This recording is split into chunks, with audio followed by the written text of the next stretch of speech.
We're back. Yay. Welcome to a new season of the Tapestry podcast. Pastor Aaron and I are super excited to be here with you today. My name is Stacy, not Aguilar. I'm the family and marriage director here at Tapestry, and I'm sitting with... My name is Aaron. I serve as our cell and youth pastor. And this season, we are actually diving into a new sermon series called Whole and Reconciled. And on today's episode, we'll be exploring wholeness and reconciliation through emotionally healthy spirituality.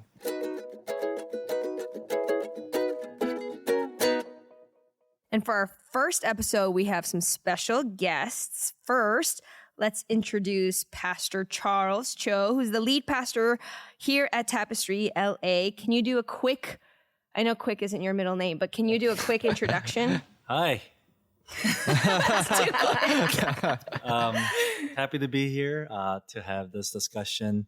Hopefully we can all learn something from it. And then we have Hanna Lee, the beautiful Hanna Lee, who's our Restoration Center director. How come I didn't get beautiful? Hey guys, I'm so excited to be here. I'm excited for this sermon series, actually. Okay, I'm just going to start with, to break the ice, a brief memory of Pastor Charles. He and I go way back. I remember when he was my youth pastor, he always wore puka shells and an Abercrombie and Fitch shirt. And actually, he got me an Abercrombie and Fitch sweatshirt from my high school graduation gift. Wow. And I also remember sometimes he would disappear. Like, we would be literally doing a youth group event and he would be gone.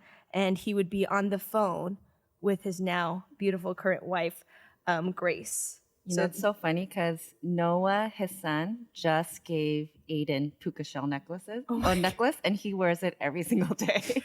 So the next generation. Nice.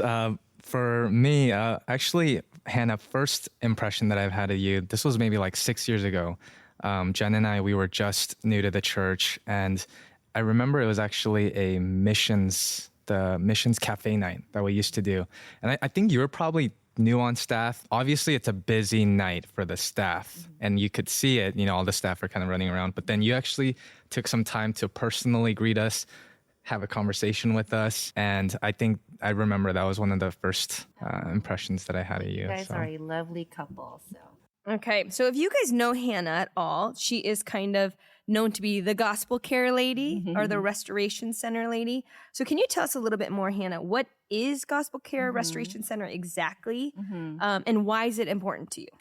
So gospel care, it's basically a ministry where we give one-to-one distinctively Christian care for those that are experiencing some type of specific life challenge. So maybe if you're starting a new job or you're getting married, maybe you're experiencing some type of change in income. Maybe you lost your job. Maybe you're experiencing some kind of relational conflict. Those are some areas where we give personal care towards. We've done gospel care for about 5 years now. Maybe about 2 years in, we evidently recognize that not one approach is right for everybody, that sometimes, for us to experience wholeness, we need multiple approaches to our care. And so that's where we added in other ministries like Inner Healing Ministries, Spaces Support Group, Encounter Retreat, and Intercessory Prayer Team that we added into what we now call Restoration Center. So Gospel Care is just one of those ministries. So Restoration Center being the umbrella and Gospel Care just being one arm of being restored. Exactly.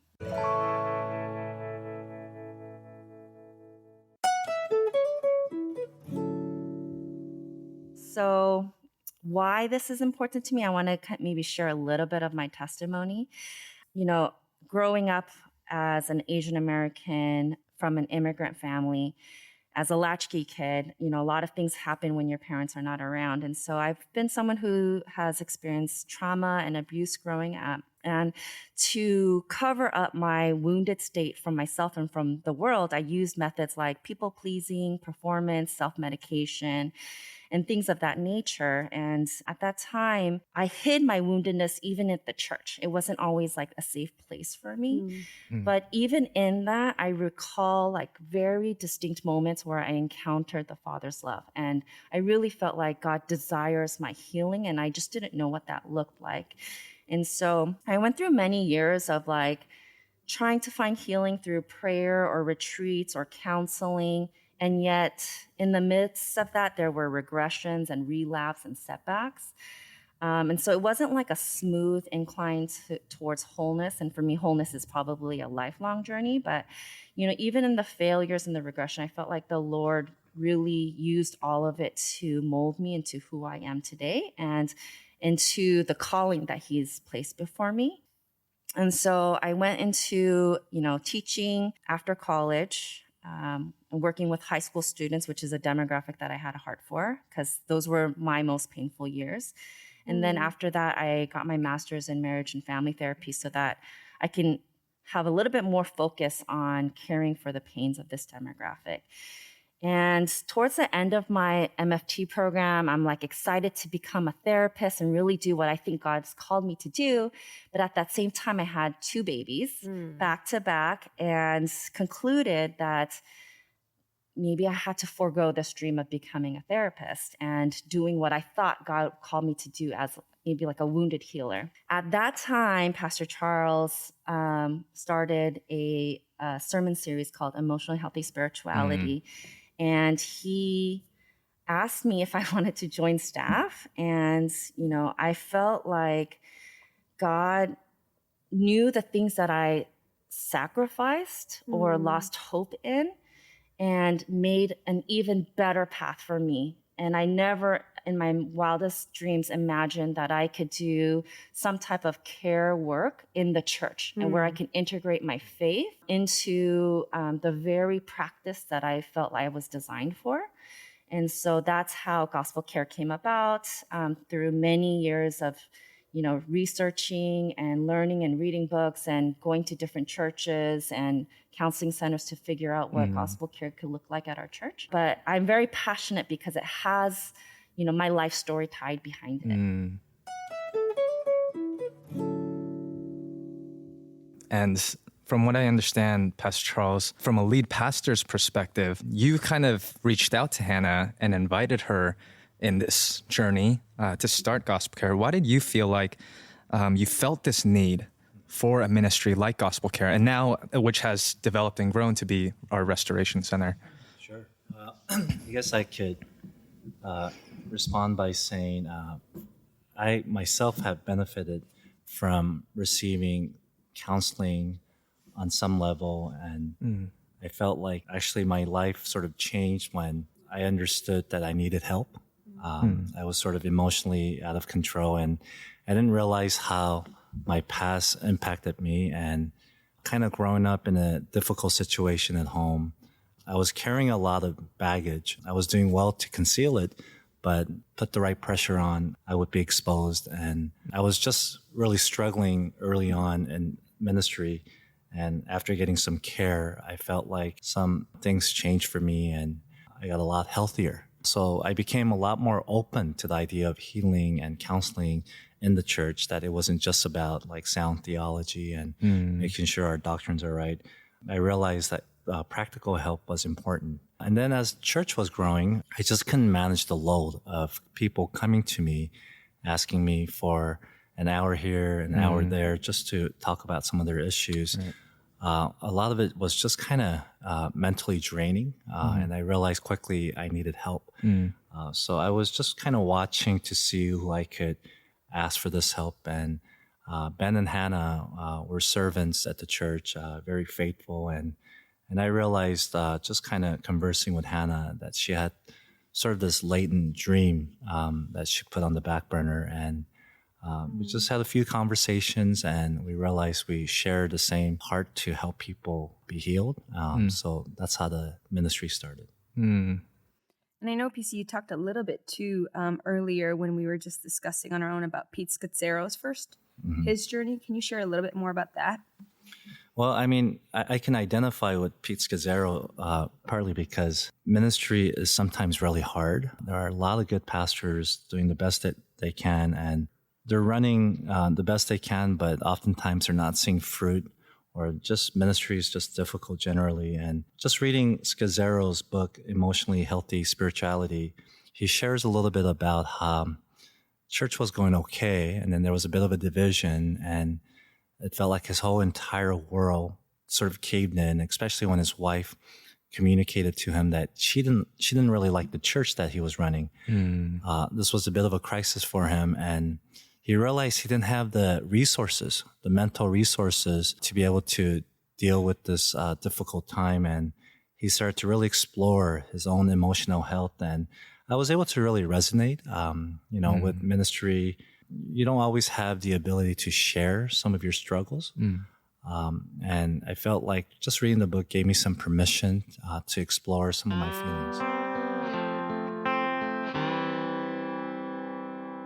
And we understand that, the importance of being able to have spaces where we can just pursue wholeness in ourselves. And as we were starting gospel care ministry at our church, this is understandably something that could feel novel and foreign, especially in like our context, which is primarily Asian American. So I was wondering, what are some of the obstacles or challenges that we faced as we were introducing these ministries to our congregation? Yeah, actually, when I was doing my research, like reading books or checking out churches, a lot of the material that's out there and the resources that are out there are not geared towards Asian Americans because that's just not something that demographic is used to utilizing these kind of resources. Right. And I'm sure for Asian Americans, just like culturally speaking, our understanding of mental health, just all the stigma that relates to when we're manifesting like brokenness, it's not necessarily all that healthy. And so I think we had to take some time to unpack that in like how we understand health, how we understand our approaches to health. And I think one of the things that maybe I came across is there's this like dichotomized thinking of like either I pursue faith or I pursue health. Like it had to be an either or situation. That if you did pursue counseling in some ways, that demonstrates a lack of faith, that you're cheating on your Christianity or something like that, right? And so I think the fact that we did EHS as a church-wide thing and we had some time during cell to unpack those things, it really gave us time to like wrestle with like, maybe it's not a either or. Maybe there are resources out there that fall in line with how Jesus desires us to approach our healing. Sure. And I would just add this whole idea of being a whole person, that God made us, with social and intellectual and physical and emotional and spiritual parts to us that make the whole. And I think the church does really well discipling in some areas better than others, like doctrine or even apologetics that's heavily emphasized in a lot of our churches, or even like life of prayer and growing in our spiritual formation. Church also provides opportunities for just like sports, and these are things that we have in the church. But when it comes to our emotions, we're not always taught how to feel about some things. We don't even know if we have an excuse or if we're allowed to feel anger at times, or, like lamenting properly. These are things that we haven't talked enough about at the church. And so a lot of us don't know what to do with our emotions. We don't know what we have permission for. And I remember early on, just to give you the extensive training I got for like how to deal with emotions, I essentially just got a train. If you remember the illustration, it's the facts that make up your engine. Then you have your faith, which is your fuel that gets the engine going. And your feelings, they're largely just a caboose. The train will run with or without the caboose, but not without the engine or the fuel. So it made feelings feel like it was unnecessary and maybe sometimes just in the way. And we wanted to think through, what does it mean to be discipled, even on the emotional level? What does that look like?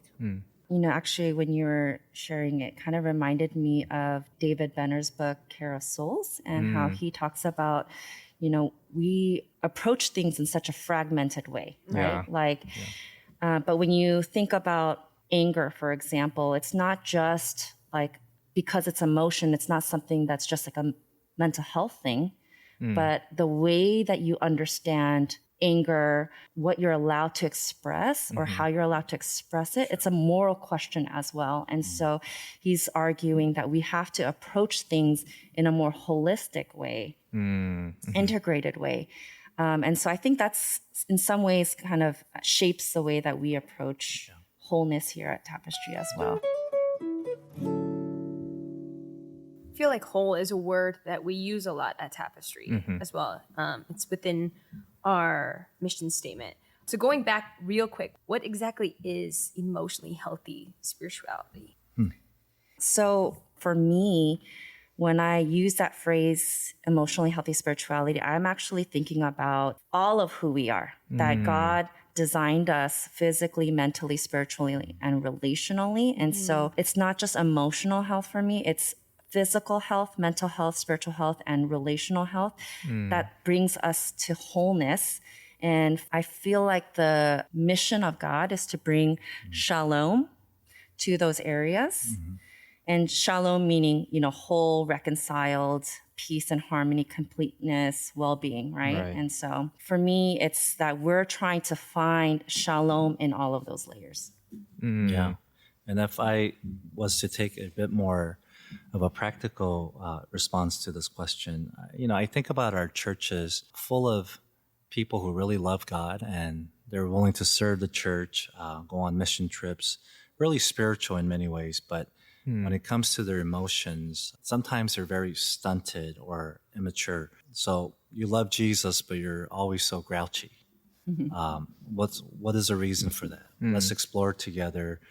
Perhaps you're carrying baggage from 20 years ago and you haven't learned to surrender or properly get healing for. And so I think practically speaking, it just helps our relationship with God if we're willing to explore sometimes this difficult area of our lives. And so going to our mission statement of inviting broken people to be restored by Jesus in the whole of life, I think to clarify that restoration process to be restored would be that holistic where all those aspects of wholeness, not just we are now made clean by the blood of Christ, but also emotionally healthy, mentally healthy, physically healthy, that he is to restore all things. Right. That's exactly it. Like we're a people who live in the shadow of that cross. I mean, our faith is defined by it. There's no hope for us apart from the blood of Christ. But when we start to understand the depths and the richness that's embedded on the cross that we can glean for ourselves, it's actual health. Health is this idea of salvation in the Bible. Sozo. Sorry, maybe we can edit that. Mike Sosa, the baseball player. But it's this idea of finding healing from our wounds that's sometimes sinful, that we are responsible for, or sometimes that's inflicted on us. But it's part of what it means to live in a broken world, and this is what the cross gives us, the power to overcome that. And I love what you were saying about the shadow, because our friend David Lynn was saying that when he first read this, he was like, being restored to what? And he likened it to furniture. When you have old furniture and you're restoring the furniture, you are peeling things away, you're taking it back to the core, and then, re-varnishing it and painting it and whatever it may be. In the same way, like we're living in the shadow of what we're meant to be, of how God had created us to be. That's good. And so slowly, in all those areas, he is restoring us to who he had originally designed us to be, which I think is beautiful. So that kind of answers why it's important for the church today. And who is EHS, Emotionally Healthy Spirituality, for exactly? I feel like it's really for everyone because, the vision statement starts with inviting broken people. That's first recognizing that we're all broken. And it's a continual process. It's probably a lifelong journey to be restored by Christ. Can I ask a follow-up question of why would people want to be restored? Like what would be, because it's hard work, right? We were kind of sharing a little bit. I'm thinking back to moments at Encounter when people are like, I don't want to forgive yet. Or I don't want to let go of this sin yet or this pain yet. What would you say is the benefit of being restored? What would you say to somebody who says, I'm not ready to give up this habit or this lifestyle or even this anger that I'm holding on to? Maybe here I'm reminded of how our greatest desires are not, well, let me put it this way. Let's redo that. Our strongest desires, I don't think are necessarily the greatest desires. We have these feelings of anger and bitterness, and they're strong. And that's what keeps us from inviting God into the process. But if we have a moment of clarity, the kind of people we want to be, the kind of transformation we want to see as a result of following Christ, we actually would say our greatest desire is to become Christ-like, to have his love, to experience his peace, and to know joy that the world doesn't offer. And that is exactly what's on offer by Christ when we allow him to enter this process, enter our wounds or our pain, and we sort of let him take the wheel and guide us through some of those painful experiences. We're a lot more capable than we give ourselves credit for or we think we can do because we have the Spirit of God living in us. And sometimes we forget that we are stronger and more than able because of Christ who lives in us. This is like a recent revelation when I was sitting with my father-in-law who was on life support, and eventually he passed. And in my time with the Lord, you know, when all things are like stripped away and you're facing your greatest despair and the greatest brokenness in life, I just really felt the Lord saying like, truly, there is no greater answer to these things than Jesus.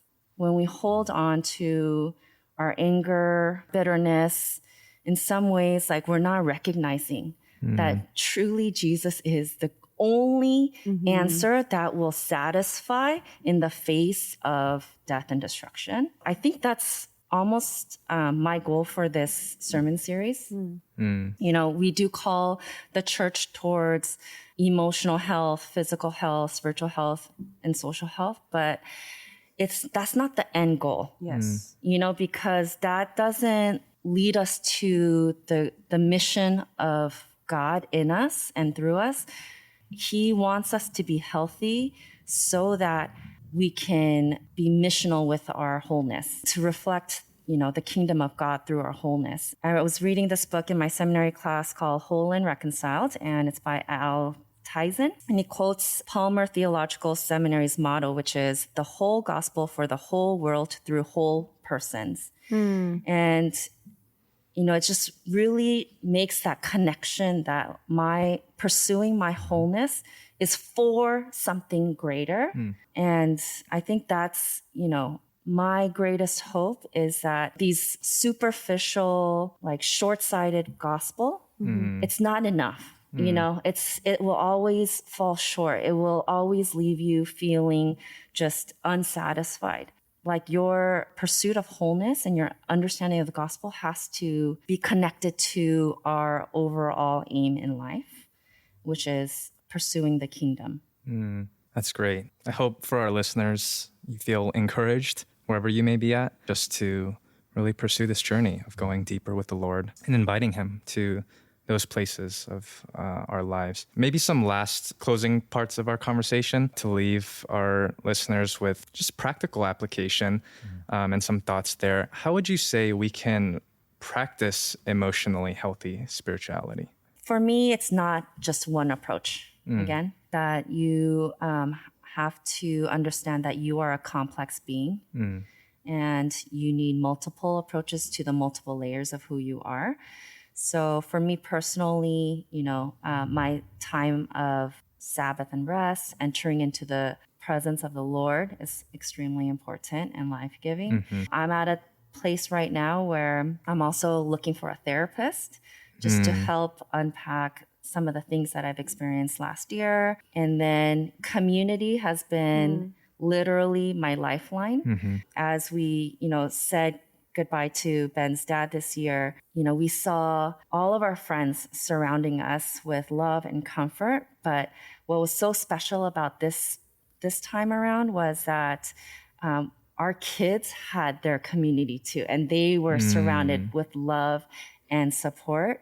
And so when I think about how when we expose and start to like be face to face with our brokenness, we need people. We need the church to pray for us and to support us during those times. Yeah, I might just add, just to surrender and trust, to really place your hand in the Lord's hand. My prayer for you in the next couple of weeks is that you'll just be open to the work of the Spirit. You know, Hanna and I would be the first to tell you we're not people who are all dialed in and we have everything together. Just as brothers and sisters in the Lord, any one of us from staff, we can tell you was just learning to walk with the Lord. And some of you know my story, and I certainly have a lot of baggage to deal with, but I'm dealing with them, and the Lord's been very good to me, kind in His patience, and to do it in community has been really wonderful. You know, I imagine a lot of you, as you're taking in these sermons over the next couple of months, you might feel a bit more raw, I guess. Some of the feelings might feel intense. I consider that to be a sacred place among friends, people sharing some of their deepest feelings and wounds. I'm praying that maybe some of those latent emotions will be unearthed, and you just feel safety as you're sharing, and hopefully you have brothers and sisters in your cell group coming around you and just really ministering to you. We have our staff and our intercessory prayer team here for you as well during the season. And if you need additional support, we have plenty of partners and referrals that we can make. So we just want you to be open and willing to go a little deeper. And I pray that the Lord will bind many wounds this season. Yeah, we want to add that we have the prayer room open Tuesday, Thursday, all day. We've got worship sets going on in the morning, afternoon, and the evening. We just did one as a staff, and it was just, for me, such a blessing and really helped me realize ways that my spirituality is connected to the way that I parent. I felt Jesus telling me that if I am going to parent my children and love them well, I need to spend time with Him. So reminding me to get ready for this series, as well as we have practices that we will be sending out that we want you guys to practice on your own individually before your cell group, as you process that practice that we'll be sending out to you guys in cell groups weekly. Yeah.